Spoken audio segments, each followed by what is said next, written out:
Hello friends, இன்றைக்கி நம்ம கிச்சனில் ஆந்திரா குண்டூர் கார சட்னி தான் செய்ய போகிறோம். டேஸ்ட் ரொம்பவே சூப்பராக இருக்கும்.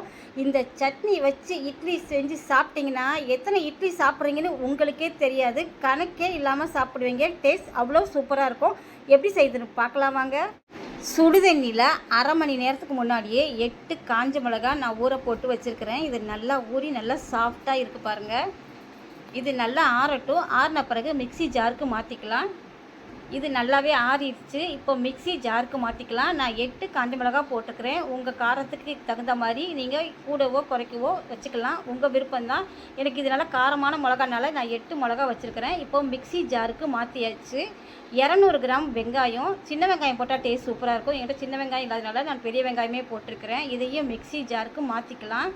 சின்ன வெங்காயம் போட்டால் காரமும் இனிப்பும் டேஸ்ட் ரொம்பவே சூப்பராக இருக்கும். நீங்கள் முடிஞ்சளவுக்கு சின்ன வெங்காயமே போட்டு செய்யுங்க, அப்போ தான் ரொம்ப சூப்பராக இருக்கும். 200 கிராம் பழுத்த தக்காளி ஒன்றும் பாதியமாக கட் பண்ணி வச்சுருக்கிறேன். தக்காளியும் மிக்ஸி ஜாருக்கு மாற்றிக்கலாம். 2 பூண்டு தோல் உரித்து வச்சுருக்கிறேன், பூண்டையும் போட்டலாம். சின்ன துண்டு இஞ்சி தோல் நீக்கி வச்சுருக்கிறேன், இஞ்சியும் அதில் சேர்த்துடலாம்.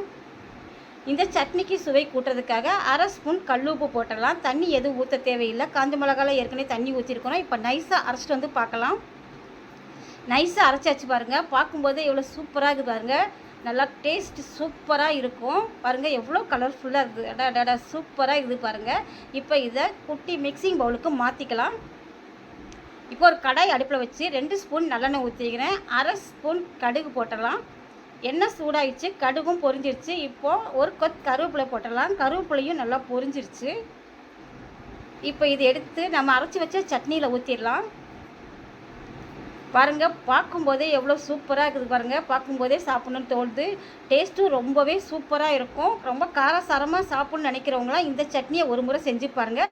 சட்னி கலரை பார்க்கும்போதே எப்படா சாப்பிட்லான்னு தோணுதா? வாங்க, இட்லி சூடாகுது, சாப்பிட்லாம். சுட சுட இட்லியோட இந்த சட்னி சாம்பார் வச்சு சாப்பிடும்போது டேஸ்ட் அவ்வளோ சூப்பராக இருக்கும். 2 இட்லி சாப்பிட்றாங்க, 4 இட்லி 6 இட்லின்னு சாப்பிடுவாங்க. காரம் ரொம்ப பிடிக்கும் விருப்பம் உள்ளவங்களா கட்டாயம் இந்த சட்னி வச்சு சாப்பிடுங்க. அவ்வளோ டேஸ்ட் சூப்பராக இருக்கும். நான் செய்த மாதிரி இதே மாதிரி நீங்களும் செஞ்சு பாருங்கள். இந்த வீடியோ பிடிச்சதுன்னா ஃப்ரெண்ட்ஸ் ரிலேட்டிவ்லாம் நிறைய ஷேர் பண்ணுங்கள், லைக் பண்ணுங்கள். நம்ம பேஜை மறக்காமல் சப்ஸ்கிரைப் பண்ணுங்கள். இன்னொரு நல்ல வீடியோவில் சந்திக்கலாம். பாய்.